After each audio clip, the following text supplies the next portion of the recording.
The next topic is developing prediction intervals.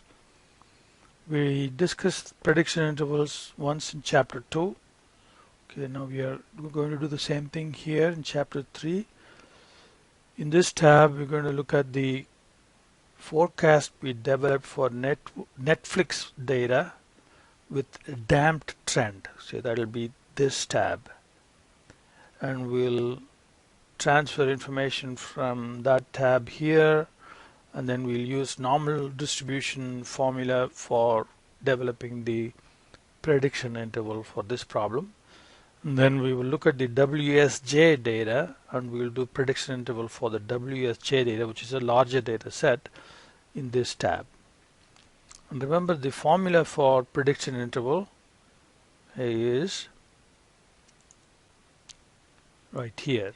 If you assume normal distribution, then the formula is forecast plus Z alpha over 2 times RMSE, assuming normal distribution. Strictly speaking, we need to use T distribution here. Your textbook says Z, which is an approximation. So since the variance is unknown, T distribution is a correct distribution. That's what we'll be using. We'll use T distribution and not Z.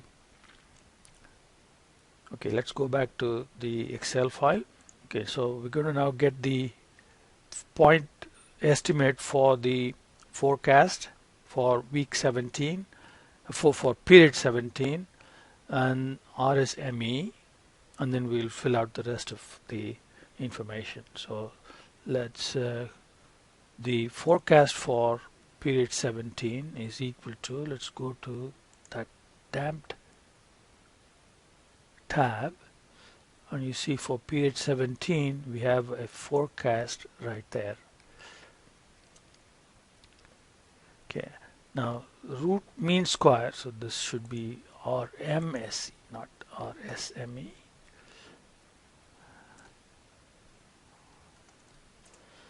The root mean square error for this data is once again from the damped.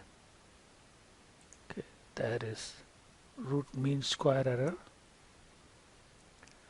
And the confidence level that we want to use here is 95%.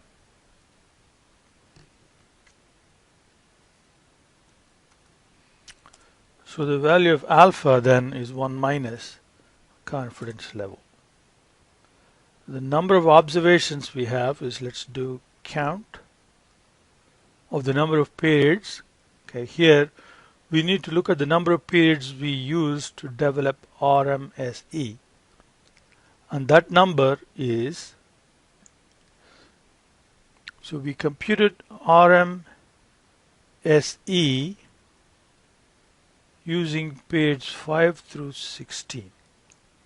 So that's the range that we need to count, and that will give us the sample size. So degrees of freedom is n minus 1. So T table, remember your textbook uses Z here, but T is the correct distribution. So T dot INV dot 2T, so it's two-tailed confidence interval. So probability is alpha, and then degrees of freedom. Okay, so that gives us the T value. Okay.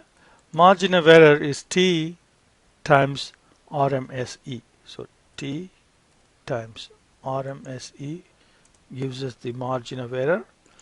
So now if you take the point estimate of the forecast, subtract margin of error, so that will give us the lower bound.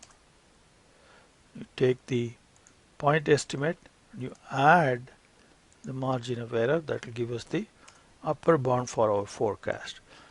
Then we can interpret the confidence interval or prediction interval with a statement like, we are 95% confident that our forecast for Netflix sales for period 17 will be between these two numbers.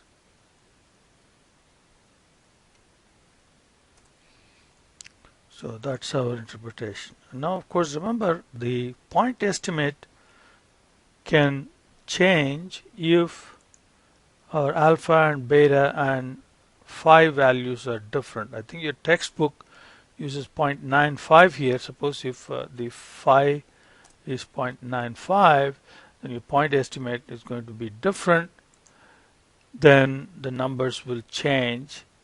Then it will be like 82.53 million and 95.53 million. But let me put it back to where it originally was.